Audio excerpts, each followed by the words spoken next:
Conocerán la verdad y la verdad los hará libre. El día de hoy presentan estudios bíblicos a través de la Biblia.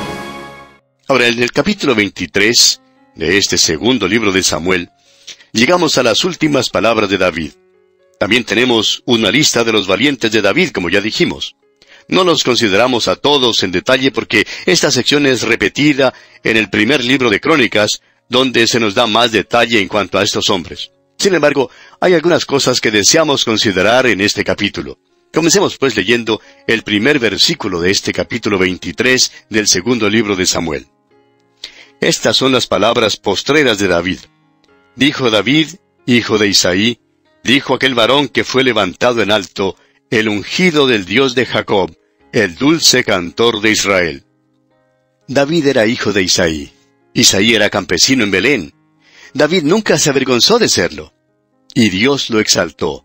Dios lo puso entre los grandes hombres del mundo. David fue el ungido del Dios de Jacob.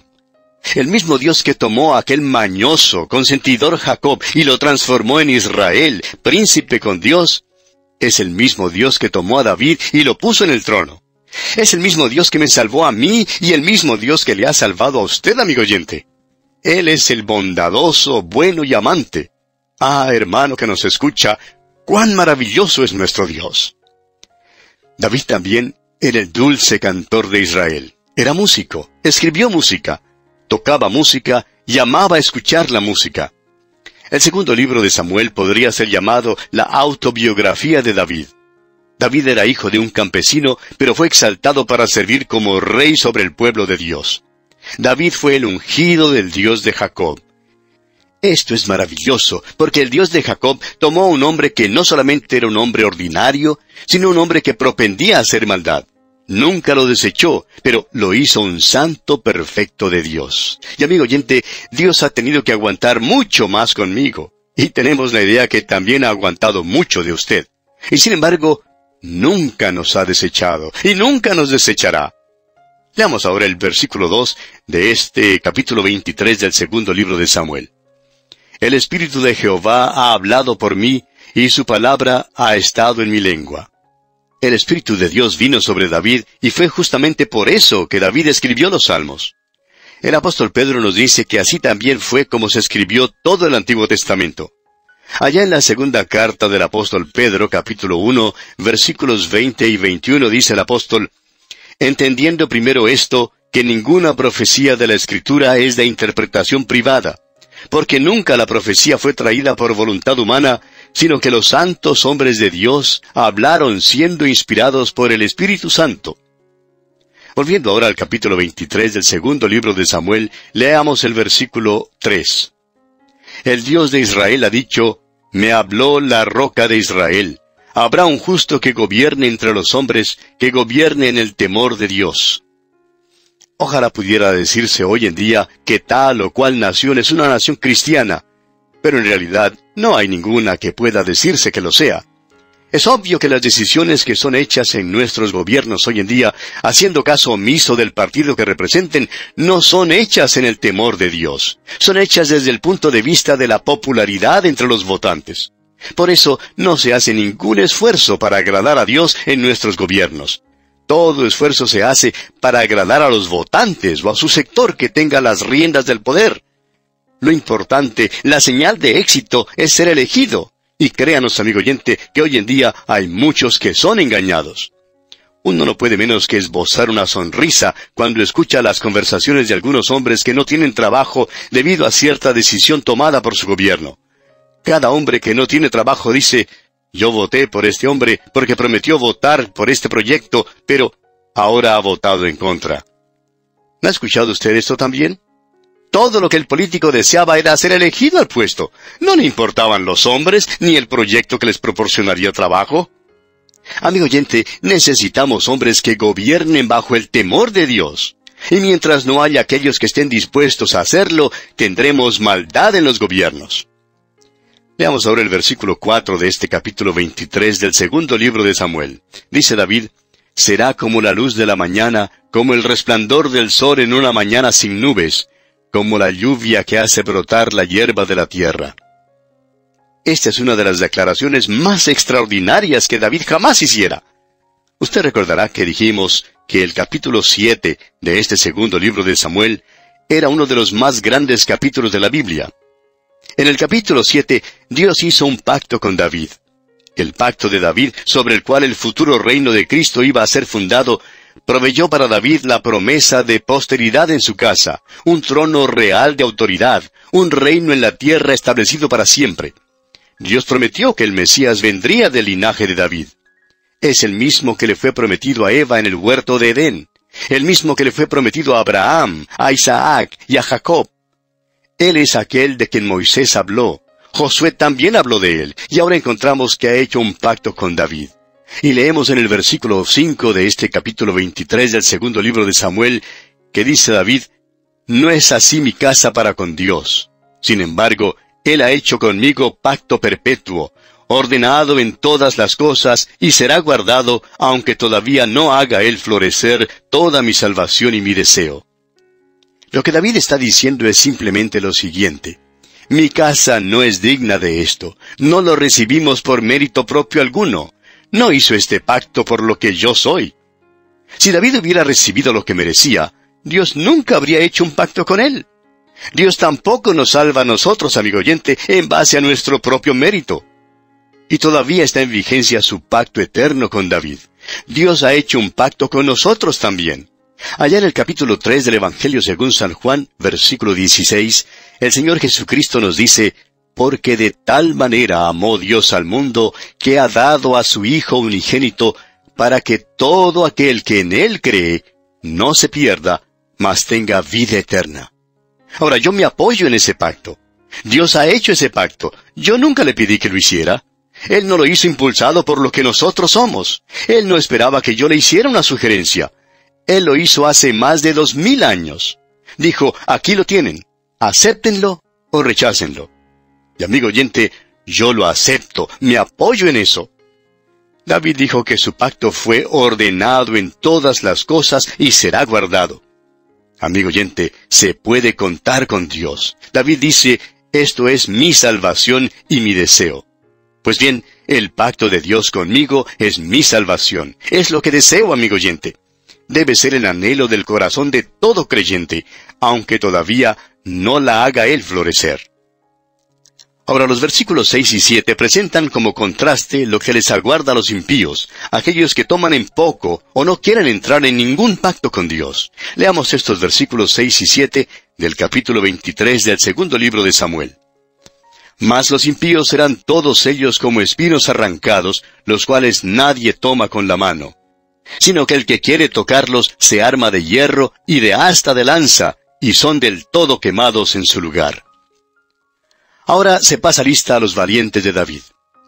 Y tal como lo mencionamos antes, no vamos a entrar en un estudio detallado de estos valientes, porque lo haremos en nuestro estudio del capítulo 11 del primer libro de Crónicas. Leamos pues el versículo 8 ahora. Estos son los nombres de los valientes que tuvo David. Joseb, Basebet, el Tacmonita, principal de los capitanes. Este era Adino, el esnita, que mató a 800 hombres en una ocasión. Usted recordará que estos hombres se allegaron a David durante el tiempo de su exilio, cuando David era acosado por Saúl y había sido expulsado, siendo perseguido cual perdiz, y tuvo que esconderse en las cuevas de la tierra. Fue durante este tiempo que aquellos que se hallaban en apuros se allegaron a David.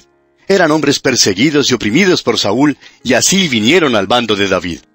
También otros vinieron que eran deudores, que estaban descontentos, y aquellos que estaban con amargura de ánimo. Así también es como usted, amigo oyente, viene a Cristo si es que se da cuenta que se halla en apuros. Muchos oyentes que han venido a Cristo se hallaban en apuros según lo que entendemos por las cartas que nos escriben. Nos cuentan de sus experiencias con el Señor. Vinieron a Cristo con una deuda de pecado y Él canceló esa deuda. Él cancela nuestras deudas de pecado cuando venimos a Él. Amigo oyente, ¿se halla usted en apuros? ¿Está descontento con la vida? Ahora, si es que usted vive entregado a los placeres y se siente satisfecho con ellos, este mensaje no es para usted. Pero si se encuentra descontento en la profundidad de su alma y quiere ser salvo y tener comunión con Dios, entonces, amigo oyente, venga a Cristo. Él habrá de satisfacer su complejo de culpabilidad y le dará completa satisfacción en su vida. Acuda a Cristo ahora mismo y que Dios le ayude a hacerlo. En nuestro programa anterior comenzamos a considerar la lista de los valientes de David, que se da aquí en este capítulo 23 del segundo libro de Samuel. Y como lo habíamos mencionado antes, no vamos a entrar en un estudio detallado de estos valientes porque lo haremos en nuestro estudio del capítulo 11 del primer libro de Crónicas. Pero sí mencionamos que estos hombres se habían juntado a David durante el tiempo de su exilio, cuando David era acosado por Saúl y había sido expulsado, siendo perseguido como perdiz, y tuvo que esconderse en las cuevas de esa tierra. Fue pues durante este tiempo que aquellos que se encontraban en apuros se juntaron con David. Eran hombres perseguidos y oprimidos por Saúl, y así vinieron al bando de David. También otros vinieron que eran deudores, que estaban descontentos, y también aquellos que estaban en amargura de ánimo. Y establecimos una analogía entre las circunstancias en que estos hombres habían venido a David y las circunstancias en que nosotros venimos a Cristo Jesús. Y es cuando nos damos cuenta que de veras estamos en apuros. Venimos a Cristo con una deuda de pecado. Y Él entonces cancela esa deuda. Él cancela nuestras deudas de pecado solamente cuando acudimos a Él. Acudiendo a Él, podemos obtener una comunión perfecta con Dios. Y Él entonces nos da una completa satisfacción de la vida. Ahora, estos hombres que vinieron a David eran sobresalientes en muchas maneras. Hicieron muchas cosas maravillosas. Veamos algunas de sus hazañas. Leamos ahora los versículos 11 y 12 de este capítulo 23 del segundo libro de Samuel. Después de este fue Sama, hijo de Age Ararita. Los filisteos se habían reunido en Lei, donde había un pequeño terreno lleno de lentejas, y el pueblo había huido delante de los filisteos. Él entonces se paró en medio de aquel terreno y lo defendió, y mató a los filisteos. Y Jehová dio una gran victoria. Sama era uno de los 3 capitanes de los campeones de David. Dio una ayuda inestimable a David contra los filisteos. Se paró en medio de un terreno labrado y lo tomó del enemigo. Peleó por David. Y continuamos con los versículos 13 al 15. Y 3 de los 30 jefes descendieron, y vinieron en tiempo de la siega a David en la cueva de Adulam, y el campamento de los filisteos estaba en el valle de Refaim. David entonces estaba en el lugar fuerte, y había en Belén una guarnición de los filisteos. Y David dijo con vehemencia, ¿quién me diera a beber del agua del pozo de Belén que está junto a la puerta? David se crió en Belén. Ahora David quería tomar del agua del pozo de Belén. Nunca mandó que alguien fuera a buscársela. Pero 3 de sus valientes se abrieron paso por las líneas de los filisteos para conseguírsela. Y así fue como llegaron a ser valientes. Pensamos en el mandamiento que el Señor Jesús dio allá en el Evangelio según San Mateo, capítulo 28, versículos 19 y 20, de ir a todo el mundo y predicar el Evangelio. Luego miramos atrás al pasado, a los hombres que se abrieron paso por las líneas enemigas para llevar el Evangelio a aquellos que necesitaban escucharlo. Piense usted en los misioneros pioneros. No nos gusta mencionar un solo hombre, pero piense en los hombres como el conde Zinzendorf, o el apóstol Pablo, por ejemplo. Una gran compañía de misioneros los ha seguido, los cuales desde entonces han estado abriéndose paso por las líneas del enemigo, proclamando la palabra de Dios. Estos son los valientes de David. Y pasando ahora al versículo 20 de este capítulo 23 del segundo libro de Samuel, leemos hasta el versículo 22. Después, Benaía, hijo de Joiada, hijo de un varón esforzado, grande en proezas, de Cabseel. Este mató a 2 leones de Moab, y él mismo descendió y mató a un león en medio de un foso cuando estaba nevando. También mató él a un egipcio, hombre de gran estatura, y tenía el egipcio una lanza en su mano, pero descendió contra él con un palo, y arrebató al egipcio la lanza de la mano, y lo mató con su propia lanza. Esto hizo Benaía, hijo de Joiada, y ganó renombre con los 3 valientes. Esto sí da gusto. Este tipo mató a un león. Eso no es fácil de hacer, y lo hizo cuando estaba nevando, fíjese usted. Ahora hay algunos que ni siquiera salen para la iglesia cuando cae un poquito de lluvia. Permítanos decirle, amigo oyente, que estas personas no podrían tener mucha comunión con un hombre como Benaía. Estaba allí haciendo proezas aun cuando nevaba. Era en verdad un gran hombre. Y luego pasamos al versículo final de este capítulo 23 del segundo libro de Samuel, versículo 39, y leemos: Urías Eteo, 37 por todos. Urías Eteo era uno de los valientes de David. Este es el mismo Urías que David envió al frente en lo más recio de la batalla, para ser muerto cuando David había tomado a su esposa Betsabé. Esta es la mancha en el escudo de armas de David. Está allí para que la vean todos, porque tiene que estar allí. Y bien, amigo oyente, así concluimos el capítulo 23 del segundo libro de Samuel.